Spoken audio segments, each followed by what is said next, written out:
Welcome to Life Mastery. Today, we're going to talk about um, channeling your anger for purpose. And we are going to look at the life of Samson from Judges chapter 14 to chapter 15. And just a brief history. Here we meet Samson, who has already known his purpose, who has already known his calling, who knows why God allowed him to exist, and is one of the judges in the nation of Israel.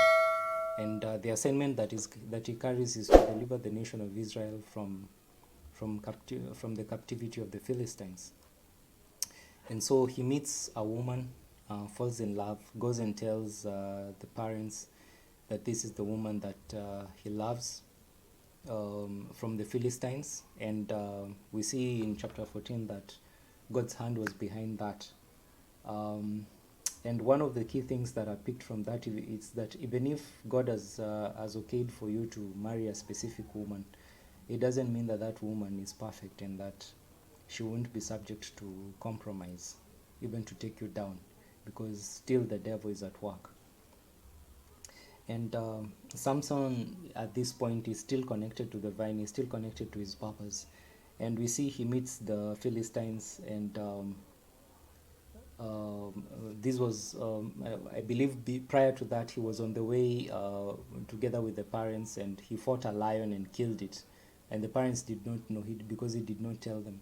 And then when he was coming back with the parents, he passed by the carcass of the lion and found that the bees had already formed a hive, and there was honey. So he takes honey and consumes it and gives some to his parents. And then fast forward, they've already visited this lady, and he knows he has a wife. So he goes and drops he drops a riddle. Before he drops a riddle, the Philistines bring 30 companions to him to for him to be with them. The Bible is not clear whether the companions are women or companions were fellow men to help him in strength and all that. And then he tells them that there's this riddle that I want you to solve. There is honey that has been obtained from the sweetness has been obtained from the mouth of a lion. There's a way he frames it to bring a conclusion that is honey that is gotten from a lion's mouth. And so, because the riddle was so hard for the Philistines come and tell the wife, because the wife is from the Philistine, or the wife is a Philistine, and they tell the wife, you brought you like your husband has given us a hard riddle, and you are not like helping us to solve this riddle, so you bring us this fast for us to die and to perish in the hands of this man. And this is the riddle and how he says it. And we see it in Judges chapter 14 that Samson said to them that out of the eater came forth food, and out of the strong came forth sweetness, and they could not solve the riddle in 3 days. He had given them 3 days to solve.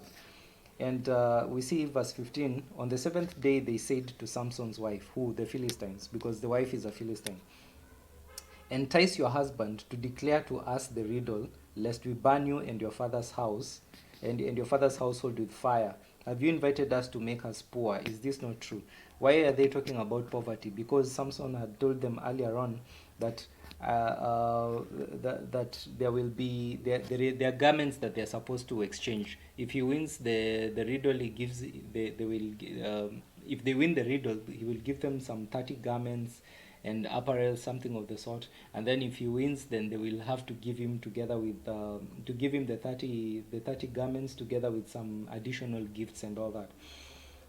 So we see, instead of Samson's wife standing by Samson, she decides to side with the Philistines and goes on to pester the husband. We see in verse 16 of chapter 14 that, and Samson's wife wept before him and said, you only hate me, you do not love me. You have to put forth a riddle to my countrymen, and have not told the answer to me.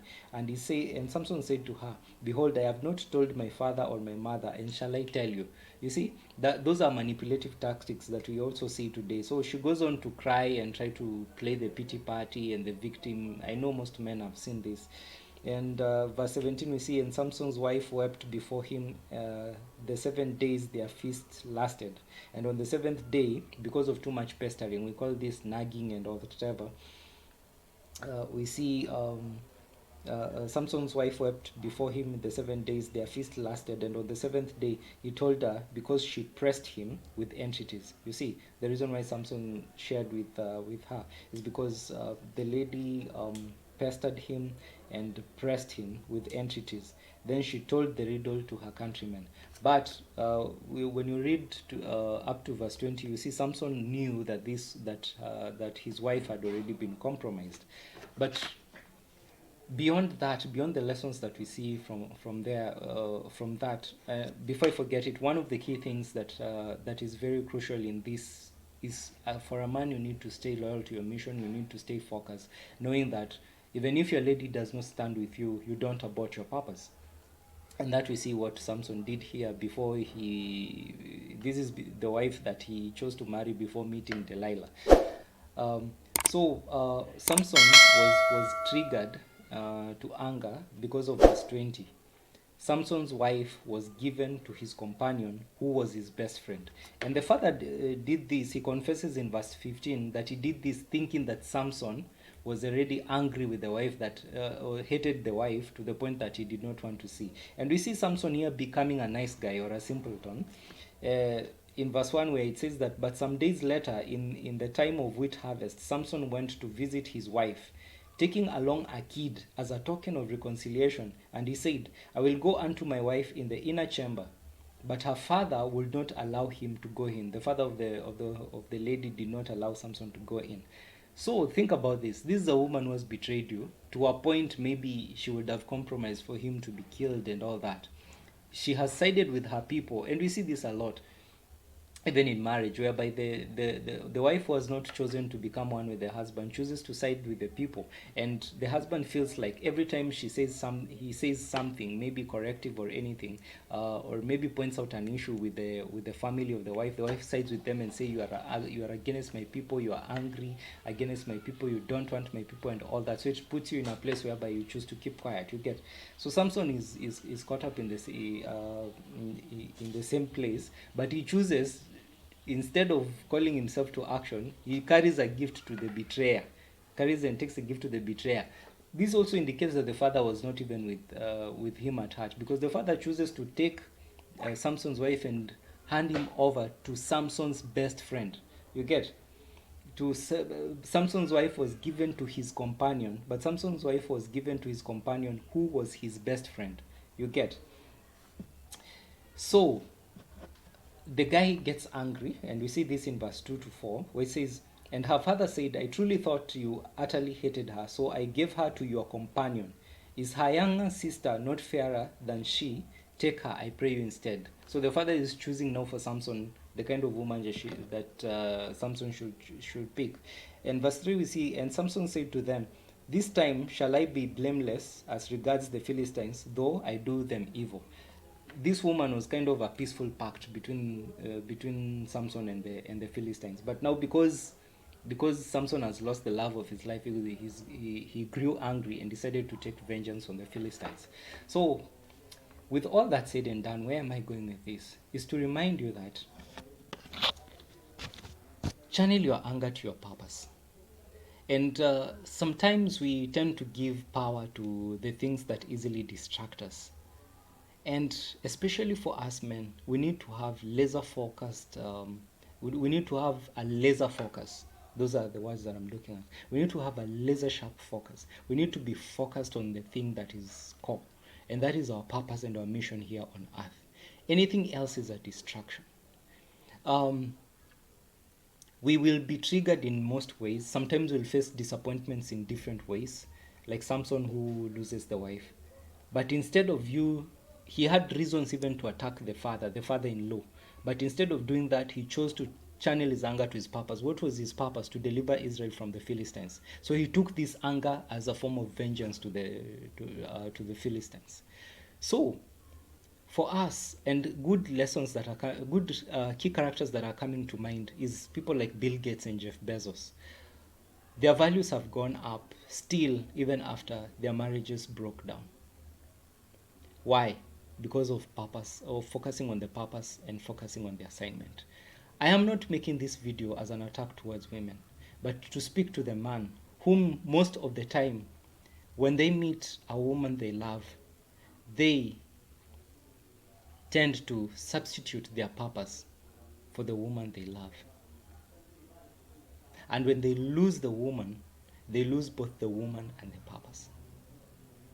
So this is a call to us men. I know there are so many things that will take different forms to anger us, to frustrate us, to disappoint us, to put us in a place whereby we feel like we can actually, when speaking as a man, sometimes when we are disappointed, we are willing to let go of those things that are meaningful to us so that we deal with the disappointment. But how about being like Jesus? You carry your pain to the cross. Carry your pain, carry your cross to the place of crucifixion. Actually, that's the best word. Carry your cross to the place of crucifixion. So, these things that give us pain, let them be drivers towards the goal that we have. The disappointments of the family, the disappointment of losing money, the disappointment of things not working out, remembering that this is the place where I am going and this is part of the journey. So let that anger and frustration be a pointer to the areas that you need to improve and as a reminder of how much you need to be more focused. I don't know if I did justice on that scripture. Maybe you know, maybe there are lessons you'll pick when you read further on it. But my admonition is, don't let the frustration be a source for you to revenge. Because when you choose to revenge, it means the other person who offended you or the thing that caused you anger has power over you because it has motivated you to work. So that thing has become a drive. But when you are focused, that thing doesn't become a drive, but it becomes a lesson for you to become better than what that thing would have expected, that thing would have expected you to become. I'll use a good example. Like let's say a woman, because most of the time this is what happens. A woman tells you that you're not gonna be good enough, or maybe they left you because you're not good enough and all that. If you allowed her to become a motivation for you to become better so that she can find you attractive, that means she's the purpose that you are working towards. But if you choose to become better for the sake of you becoming better, so that you become excellent towards your purpose, then it means you learn from that thing and you become better to beat yourself as per the standards that were already set for you. I don't know if I make sense. But with that, enjoy your time. And remember, channel your anger towards your purpose. Do not channel your anger towards hitting somebody or taking a life. Channel it to your purpose. See you on the next one. This is Life Mastery. Follow me. Remember to follow me on TikTok, follow me on Instagram, and subscribe to our YouTube channel. In all the platforms, it's at Master Life Channel. And I'll see you on the next one.